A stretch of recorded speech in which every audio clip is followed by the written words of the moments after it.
Good evening friends. हम लोग paper 302 का नंबर चैप्टर 2 पढ़ेंगे।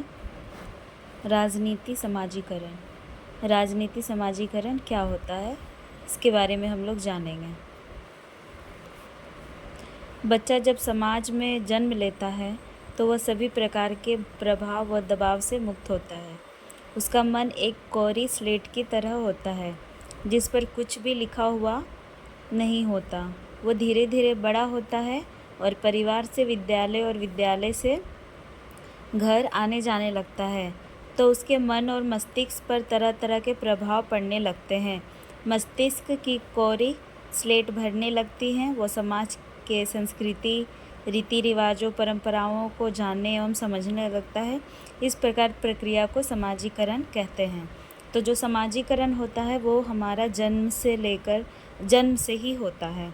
यानी जैसे हम जन्म लिए तो जन्म लेने के बाद ही तुरंत हमारा समाजीकरण नहीं हो जाता है, क्योंकि जब हम समाज में रहते हैं और समाज का जो रीति रिवाज उसे धीरे धीरे जानने लगते हैं, पहचानने लगते हैं, उसके बारे में समझने लगते हैं, और जब हम पूरी तरह से उस समाज के संस्कृति, रिवाज को, परंपराओं को समझ लेते हैं, तब हमारा क्या हो जाता है, समाजीकरण हो जाता है।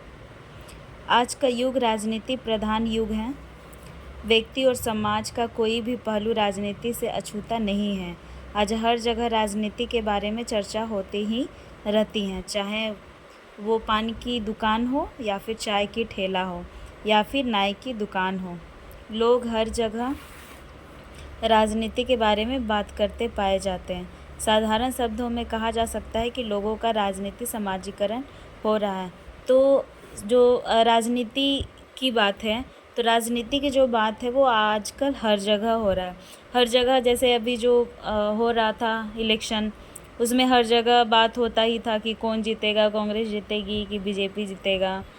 ये तो इस तरह से बातें हर जगह होती ही रहती हैं, जिसे राजनीतिक समाजीकरण कहा जाता है। यानी समाज में रहकर राजनीति के बारे में जो विचार होता है, विमर्श होता है, उसे राजनीतिक समाजीकरण कहा जाता है। राजनीति समाजीकरण का अर्थ। अब राजनीति समाजीकरण का अर्थ क्या है, इसके बारे में हम लोग जानेंगे।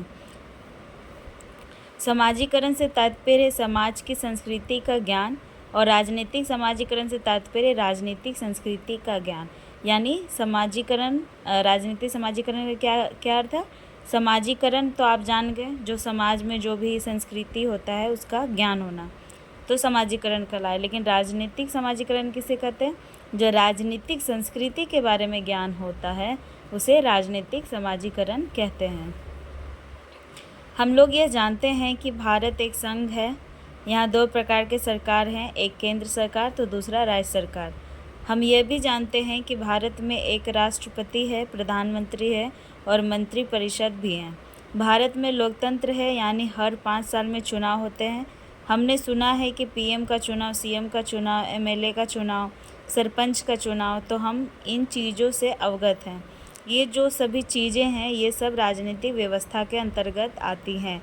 यानी कि हम राजनीतिक व्यवस्था की समझ रखते हैं।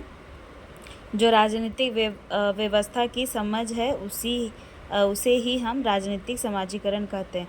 तो ये सब के बारे में हम लोग राजनीति के बारे में ऑलरेडी जानते हैं कि जो सीएम किसे कहा जाता है, पीएम किसे कहा जाता है, सरपंच कौन होते हैं, कब कब चुनाव होता है, कितने सालों में चुनाव होता है, ये सब समाज में रह के ये सब का ज्ञान हम लोग को होता है, ये सब हम लोग जानते हैं। तो उसी चीज़ को ही जानने की जो व्यवस्था है, राजनीतिक व्यवस्था है, उसी को हम लोग राजनीतिक समाजीकरण कहते हैं।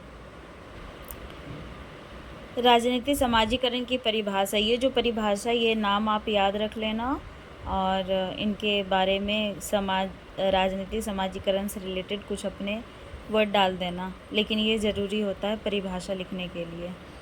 तो सबसे पहले डेनिश कवानाक के अनुसार राजनीतिक समाजीकरण शब्द उस प्रक्रिया के लिए प्रयोग किया जाता है जिसके द्वारा व्यक्ति राजनीति के प्रति आकर्षित होता है, उसे सीखता एवं विकसित करता है।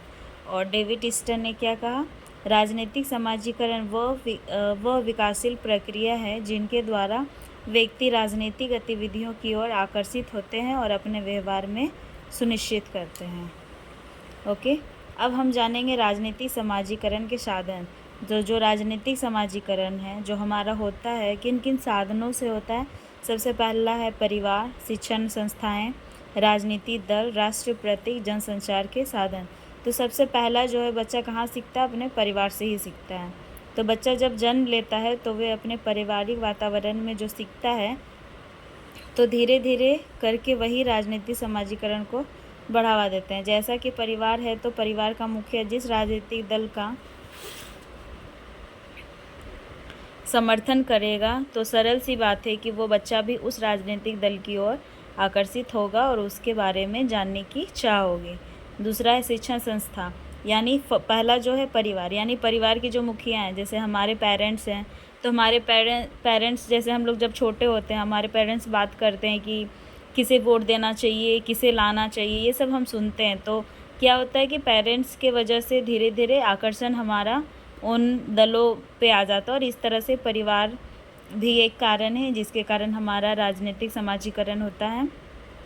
शिक्षण संस्थाएं, बच्चा जब धीरे धीरे बड़ा होता है तो वो किसी शिक्षण संस्था में जाते हैं और वहाँ उनके मित्रों की मंडली होती है, वहाँ राजनीति के बारे में पढ़ता है और वहाँ से भी उसे राजनीति के बारे में जानकारी प्राप्त होती है। अगर उनके शिक्षक जिस विचारधारा से प्रेरित होते हैं तो बच्चा भी उसी विचारधारा की ओर आगे बढ़ता है। तो शिक्षण संस्था भी है, क्योंकि जब बच्चे को पढ़ाया जाता है तो राजनीति से रिलेटेड उनका चैप्टर होता ही है। तो उस चैप्टर पे अगर जो टीचर जिस राजनीतिक दल से वो इंस्पायर है, जिस राजनीतिक दल को वो ज़्यादा सपोर्ट करता है, उसके बारे में कुछ कुछ बातें बताने लगता है या फिर राजनीति के बारे में बताने लगता है, तो बच्चा शिक्षण संस्था से भी वो प्रेरित होता है उस विचारधारा से, और जिसके कारण भी राजनीतिक समाजीकरण एक साधन के रूप में बनता है विद्यालय, शिक्षण संस्था। तीसरा है राजनीतिक दल। राजनीतिक दल उनके अपनी अपनी नीतियाँ होती हैं, अपनी विचारधाराएं होती हैं। राजनीतिक दल अपने राजनीतिक के द्वारा वो भी अपने राजनीतिक समाजीकरण करते हैं। राजनीतिक दल जो है वो स्वयं ही एक राजनीतिक दल है, उनका जो विचार है वो राजनीतिक ही होगा, तो उनके द्वारा भी राजनीतिक समाजीकरण होता है। राष्ट्रीय प्रतीक जैसे कि राष्ट्र ध्वज है, हमारा राष्ट्रीय गीत है, गणतंत्र दिवस समारोह है, सेना की परेड है, ये सब राष्ट्र प्रतीक हैं और ये सब आयोजन होते हैं। तो नागरिक में अपने आप एक देश के प्रति सम्मान तथा देश की राजनीतिक व्यवस्था के प्रति रुचि पैदा होने लगती है। तो आप लोगों ने देखा हो कि जब 15 अगस्त होता है या 26 जनवरी होता है, तो इससे पहले हमें देश के बारे में उतना ख्याल नहीं आता है कि किन परिस्थितियों से हमारा देश जो है वो आज़ाद हुआ। लेकिन जब 15 अगस्त और 26 जनवरी ऐसे टाइम आते हैं तो हमें देश के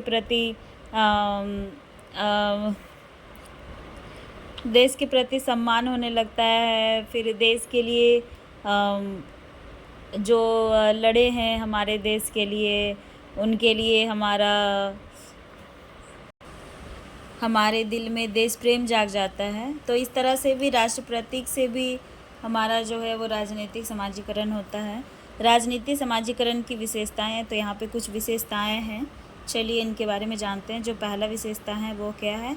राजनीतिक समाजीकरण एक सार्वभौमिक प्रक्रिया है। तो राजनीतिक समाजीकरण की प्रक्रिया एक सार्वभौमिक प्रक्रिया है। यह कुछ समाजों तक सीमित न होकर सभी समाजों में चलती रहती है।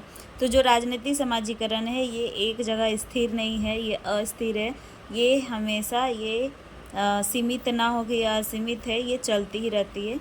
लोकतांत्रिक या सत्तावादी राजनीतिक व्यवस्था से उसमें केवल इतना अंतर आता है कि लोकतांत्रिक राजनीति व्यवस्था में इस प्रक्रिया की गति प्रायः तेज होती है और सर्वसत्तावादी राजनीतिक व्यवस्था में इस प्रक्रिया की गति धीमी होती है, परंतु राजनीतिक समाजीकरण की प्रक्रिया सभी राजनीतिक व्यवस्था में चलती है। तो जो राजनीतिक समाजीकरण की प्रक्रिया ये सभी राजनीतिक व्यवस्थाओं में चलती है। सीखने की प्रक्रिया, तो डेविड स्टर्न ने कहा है कि राजनीतिक समाजीकरण एक ऐसी पहलू पर जोर देते हुए कहा है कि प्रत्येक व्यक्ति अपने चारों ओर के परिवेश या वातावरण से प्रभावित होता है और उससे उसमें राजनीतिक अनुकूल की भावनाएं विकसित होती हैं। और उसे नई नई बातें सिखाती हैं जिन्हें राजनीतिक समाजीकरण कहा जाता है।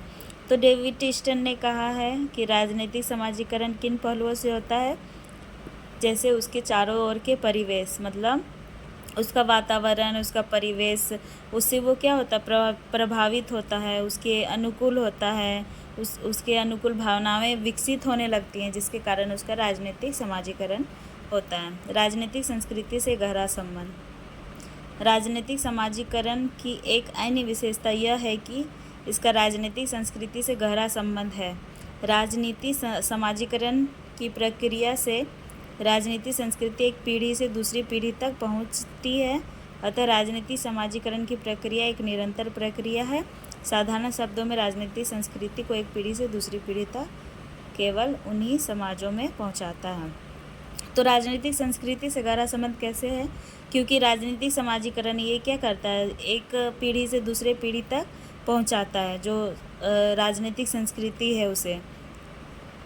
यानी जैसे कि अभी जो पीढ़ी चल रहा है उसमें क्या है कि हमारे जो पीएम नरेंद्र मोदी, उनके बारे में लोग जानने लगे, लेकिन उनका जो बच्चा है वो भी जानने लगे, तो उनका भी जो पीढ़ी बढ़ेगा तो वो धीरे धीरे जानने लगेंगे कि किस दल में कौन से नेता हैं, इसका क्या नाम है, और राजनीति के बारे में समझने लगेंगे, जानने लगेंगे। तो ये निरंतर चलने वाली प्रक्रिया, ये चलती ही रहती है एक पीढ़ी से दूसरी पीढ़ी तक। राजनीतिक समाजीकरण औपचारिक तथा अनौपचारिक है। राजनीतिक समाजीकरण औपचारिक और अनौपचारिक दोनों ढंग से होता है। यदि राजनीतिक समाजीकरण सचेत रूप में विभिन्न शिक्षण संस्थाओं, समाचार पत्रों और राजनीतिक दलों द्वारा प्रत्यक्ष रूप से किया जाता है तो ये राजनीतिक समाजीकरण की औपचारिक प्रक्रिया है, अर्थात इसमें विशेष प्रयत्न किए जाते हैं। यानी जो राजनीतिक समाजीकरण है वो औपचारिक ढंग से कैसे होता है, पत्रों से, शिक्षण संस्थाओं से, है ना, और जिसे प्रत्यक्ष रूप से होता है उसे औपचारिक प्रक्रिया कहा जाता है।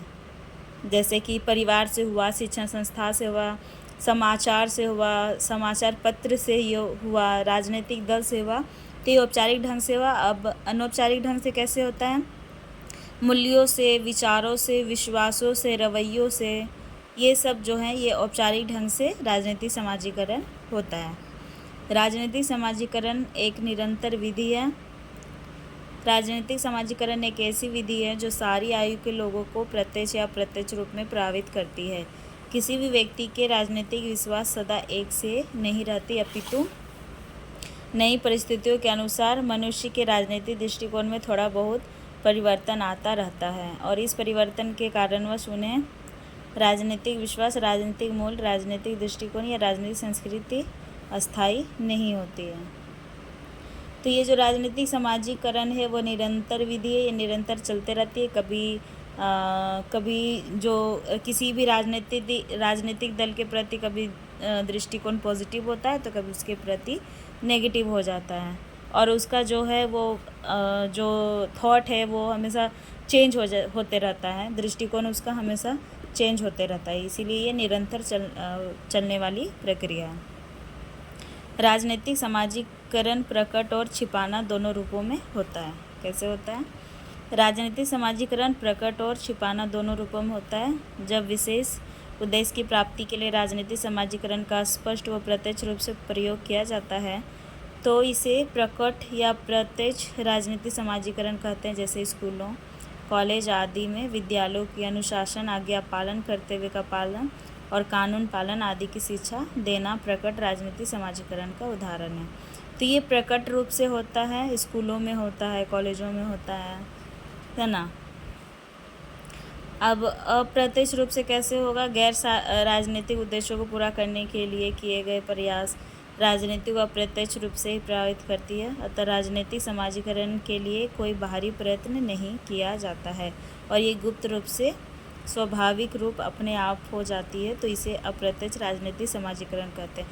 तो जैसे किसी व्यक्ति के अंदर में ना वो कहीं स्कूल में पढ़ा है, ना कॉलेज में पढ़ा है, ना पत्र में पढ़ा है, ना समाचार में पढ़ा है, लेकिन वो अप्रत्यक्ष रूप से जब उसका राजनीतिक समाजीकरण हो जाता है तो उसे क्या कहा जाता है, अप्रत्यक्ष राजनीतिक समाजीकरण। मतलब अपने आप, जैसे सुन के, है ना, सुन के या देख के अपने आप ही हो जाना, ना वो कहीं पे भी वो गया नहीं, बिना गए ही वो जान गया। तो अपने आप ही आ जाना वो अप्रत्यक्ष कहलाता है, और प्रत्यक्ष रूप से हुआ स्कूल जाना, कॉलेज जाना, पत्र पढ़ना इत्यादि। तो ये है राजनीतिक समाजीकरण। तो ये जो राजनीतिक समाजीकरण है ये सेमेस्टर 3 का है, चैप्टर 2। ओके।